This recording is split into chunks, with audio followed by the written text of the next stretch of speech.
မင်္ဂလာပါရှင်။တနင်္လာသားသမီးတွေအတွက်ဖေဖော်ဝါရီ22ရက်ကနေ28ရက်အထိတပတ်စာကံကြမ္မာဟောစာတမ်းကိုပြောပြပေးပါမယ်။ဒီတပတ်ဟာတနင်္လာသားသမီးတွေအတွက်စိတ်ကူးတစ်တွေနဲ့ရှေ့ဆက်ရမယ့်အပြင်မမျှော်လင့်တဲ့သတင်းကောင်းတွေကြားရမည့်အပတ်လို့ပြောလို့ရပါတယ်။တပတ်တာလုံးမှာစိတ်ကူးရင်ဆန်နေတာထက်လက်တွေ့ကျကျလှုပ်ဆောင်ခြင်းကပိုပြီးအကျိုးပေးပါလိမ့်မယ်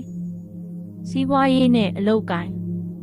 အလုပ်ထဲမှာအပြောင်းလဲသစ်တွေကြုံရတတ်ပါတယ်။နေရာသစ်ရတာမျိုးဒါမှမဟုတ်တာဝန်အသစ်တွေထပ်တိုးလာတာမျိုးရှိနိုင်ပါတယ်။အထူးသဖြင့်ဆက်သွယ်ရေးဝန်ဆောင်မှုနဲ့အွန်လိုင်းလုပ်ငန်းလုပ်ကိုင်သူတွေအတွက်အခွင့်အလမ်းကောင်းတွေတကားလာခောက်ပါလိမ့်မယ်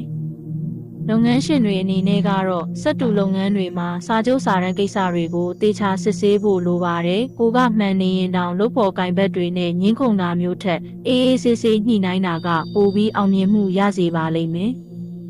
ငွေကြေးကိစ္စငွေဝင်လန်းကတော့အတော်လေးကောင်းမွန်နေပါတယ်မမျှော်လင့်ပဲအဝေးကနေငွေဝင်တာမျိုးဒါမှမဟုတ်အရင်ကဆုံးရှုံးသွားပြီလို့ထင်ရတဲ့ငွေတွေပြန်ရတာမျိုးကြုံရတတ်ပါတယ်ဒါပေမဲ့ဖေဖော်ဝါရီ28ရက်စနေနေ့ဝင်းကျင်မှာအလှူဒန်းဒါမှမဟုတ်မိသားစုအတွင်းအရေးကြီးတဲ့ကိစ္စတွေအတွက်ငွေအကုန်ကျများနိုင်တာမို့ကြိုတင်စီမံထားဖို့လိုပါတယ်ထီကန်စမ်းကျင်တော့2-5-8ပါတဲ့ကဏ္ဍတွေကိုရွေးဝယ်ကြည့်ပါ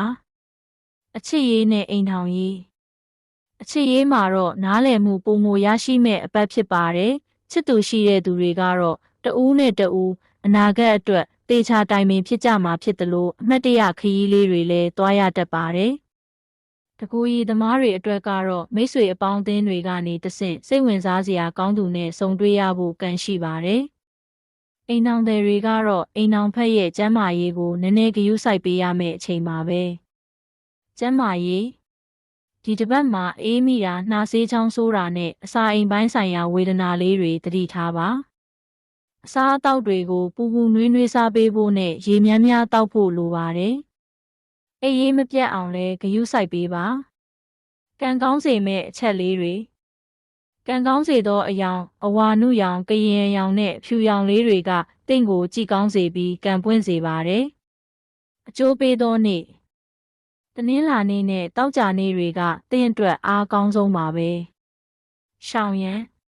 ဇာတာရေးနေ့မှာအရေးကြီးတဲ့ဆုံးဖြတ်ချက်ကြီးတွေချတာမျိုးခိတ္တဆိုင်ငံ့ထားပါဒီတစ်ပတ်အတွက်ရတရားလေးတနင်္လာနေ့မနက်မှာဖျားမှာနွားနို့သို့မဟုတ်ကော်ဖီနဲ့ပေါင်မုံကတ်လူပေးပါပြီးတော့အပြင်သွားတဲ့အခါလမ်းမှာတွေ့တဲ့ကလေးတငယ်လေးတွေကိုမုံဝဲကျွေးလိုက်ရင်အညံ့တွေပြေးပြီးကန်စားတာတွေတဟုန်ထိုးတက်လာပါလိမ့်မယ်။တနင်္လာသားသမီးတွေအားလုံးဒီတစ်ပတ်မှာအေးချမ်းပျော်ရွှင်ပြီးလိုရင်ဆန္ဒတွေပြေဝကြပါစေ။နောက်ထပ်တင်သမျှကိုသိရှိနိုင်ဖို့ follow လေးလုပ်ထားနော်။